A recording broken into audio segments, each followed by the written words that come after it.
Terima kasih Tuan Yang Di-Pertua, terima kasih kepada Yang Berhormat Senator Datuk Seri.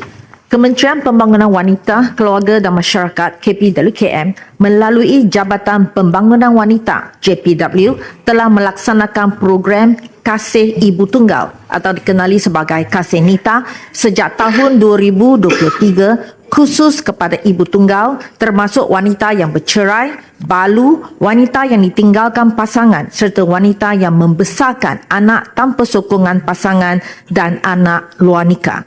Program ini memberi penekanan kepada kefahaman tentang hak perundangan, pengukuhan sosial ekonomi peserta serta pembangunan kapasiti diri dan kesejahteraan emosi. Pelaksanaan program Kasih Nita adalah berasaskan kepada dapatan kajian profiling ibu tunggal yang dijalankan oleh JPW pada tahun 2021 yang mendapati bahawa ibu tunggal menghadapi kesukaran dalam menguruskan kewangan keluarga dan mempunyai tahap pengetahuan yang rendah dalam menuntut hak-hak selepas penceraian sehingga menyebabkan kesejahteraan psikologi mereka terjejas.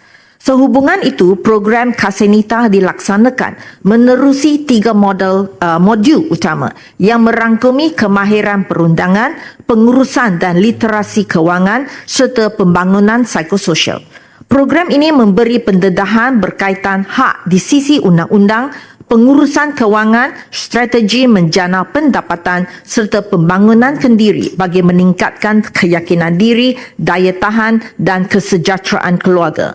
Melalui modul perundangan, peserta turut dibimbing dalam membuat tuntutan di mahkamah termasuk penyediaan bantuan guaman bagi ibu tunggal yang kurang berkemampuan untuk tuntutan atau pembelaan kes sivil dan syariah dengan kos minimum. Sehingga 10 Julai 2026, Kasih Nita Fasa 1 telah dilaksanakan dengan penyertaan seramai 2,379 orang. Fasa 2 sedang dilaksanakan di seluruh negara sehingga pertengahan Ogos 2026.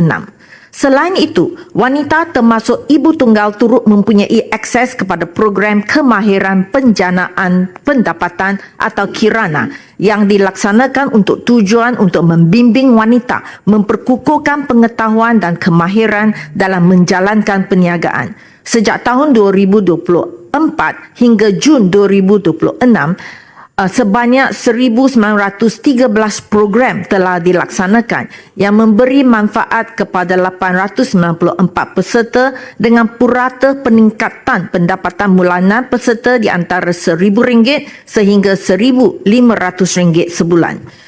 Jabatan Pembangunan Wanita turut melaksanakan program Memberdaya Akal Umbi Wanita atau MEKAR untuk melengkapkan wanita dengan pengetahuan, kemahiran serta sokongan yang bersesuaian dengan keperluan komuniti setempat. Sehingga Jun 2026, sebanyak 437 program telah dilaksanakan yang memberi manfaat kepada 11,377 orang.